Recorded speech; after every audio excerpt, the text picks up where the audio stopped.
So the topic that I was assigned to is underpaid jobs, and underpaid jobs are a big issue in the United States. So I decided to focus on EMS workers. EMS workers do a lot for the community, and they don't gain the pay that they deserve, basically. So according to NBC News, EMS workers earn far less than other first responders. So out of your police department, fire department, EMS, they earn the least, but they carry a lot of training. So EMS workers are greatly underpaid for the work they do and for what they do to the community. Now, yes, all first responders are needed, but they do a lot of work. So, lack of pay for EMS workers. Despite limited pay, a lot of people still go through the program and become EMS and medically trained so they can help out in their community. According to the CDC, as of 2011, there was a total of 826,000 registered EMTs, or EMS workers.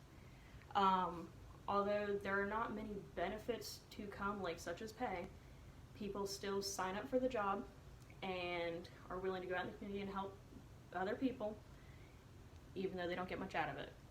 So now the average salary of an EMS worker is minimum wage, believe it or not. So according to the U.S. Department of Labor, Bureau of Labor Statistics, the yearly salary of an EMS worker was roughly $34,320. Now, when you do the math, that comes out to only $16.50 an hour, which is minimum wage. For a job that requires you to put your life on the line, go out into the community and help others, and become medically trained, that is not a lot of money for what they do. Being an EMS worker also is not the safest job in the world. You can be subjected to injury while in the line of work. According to the Safety and Health magazine, EMS workers face higher occupational injury rates. NOSHA says full-time workers with less than 10 years of experience were injured most often. Most of these injuries were and the primary ailments were sprains and strains to the neck and back. Being an EMS worker, it does take a lot on your body, physically do the job. EMS workers also have a risk of a violent attack happening to them.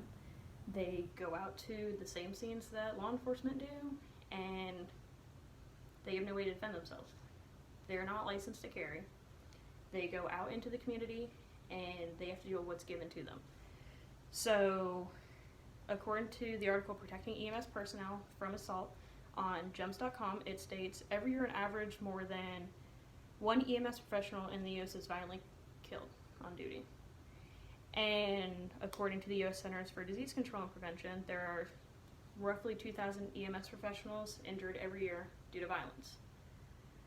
So, being violently attacked is a risk they take while in this line of work, and it can't really be prevented, but due to it being such a high-risk job, they do deserve a pay increase. But being an EMS worker can also take a toll on the body, not physically. It can take a mental toll on the body. So they can have to deal with mental stress and mental health. They go out on scene and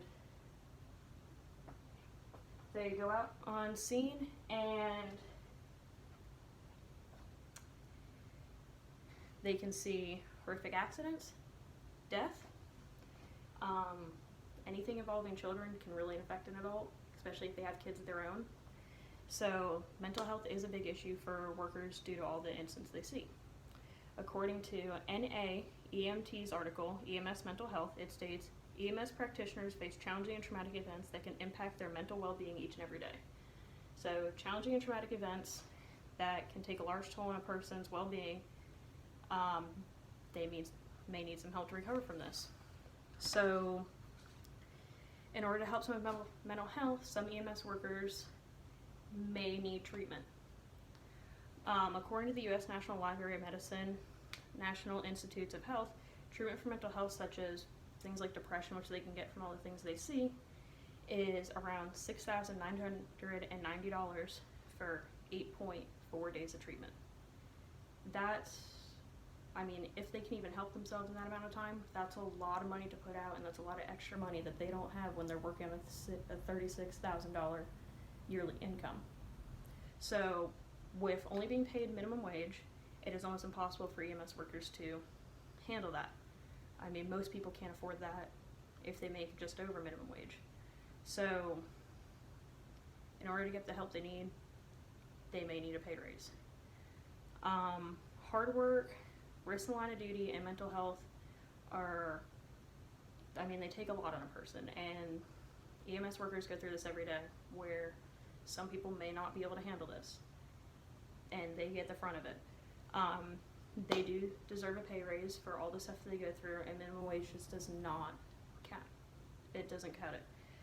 With a pay raise and the necessary with a pay raise, these necessary EMS workers will be rewarded more for what the work they do, and they could have a better shot of enjoying a better quality of life. Thank you.